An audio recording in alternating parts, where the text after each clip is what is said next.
క్రీస్తునందున్న ప్రియులకు ప్రేమతో వందనాలు తెలియజేస్తున్నాను. ఫిబ్రవరి నెల 1వ తేదీ 2025. ఈరోజు దేవుడు మనకు చేస్తున్న వాగ్దానం ఏమిటనగా, కీర్తనల గ్రంథము 40వ కీర్తన 4వ చరణం. గర్విష్ఠులనైనను త్రోవ విడిచి అబద్ధముల తట్టు తిరుగువారినైనను లక్ష్య పెట్టక యెహోవాను నమ్ముకొనువాడు ధన్యుడు. ఆమెన్.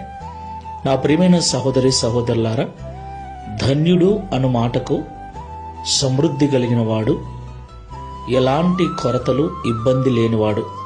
ధన్యుడు అనగా దేవుని చేత ఆశీర్వదించబడినవాడు, దేవుని లెక్కలో నిలిచినవాడు అని అర్థం. ఈ లోకంలో అనేక రకాలైనటువంటి అవసరాల నిమిత్తమై అనేక రకాల మనుషుల మీద మనం ఆధారపడుతూ ఉంటాం. వారిలో గర్విష్ఠులు ఉంటారు, అబద్ధాలు ఆడేవారు ఉంటారు, మోసం చేసేవారు ఉంటారు. అయితే వారు అలాంటి వారిని తెలియక వారి మీద లక్ష్యం ఉంచి వారు ఏదో మేలు చేస్తారని మనం నమ్మినప్పుడు కొన్నిసార్లు వారు మాట తప్పొచ్చు, మనలను మోసం చేయొచ్చు.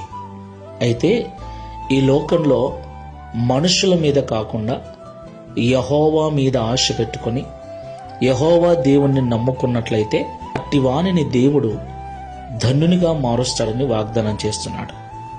ఈ మాటలుంటున్న ప్రియ సహోదరి సహోదరుడా, ఈ దైనందిన జీవితంలో నువ్వు చేసే పనిని బట్టి, నీ స్థితిని బట్టి మనుషుల వైపు చూస్తూ మనుషులను నువ్వు నమ్ముకుని జీవిస్తున్నావేమో. ఒకరోజు వారు మాట తప్పుతారు, మోసం చేస్తారు. కాబట్టి మనుషుల మీద కాకుండా దేవుని మీద ఆశ కలిగి దేవుని మీద మాత్రమే నమ్మకం కలిగి జీవించు. ఆయన ఎన్నటికీ మాట తప్పడు, ఆయన ఎన్నటికీ మన జీవితాలను విడిచిపెట్టడు. ప్రార్థన చేసుకుందాం. ప్రేమ స్వరూపుడమైన తండ్రి, పరిశుద్ధుడైన ప్రభువా, మీకు స్తోత్రాలు చెల్లిస్తూ ఉన్నాం.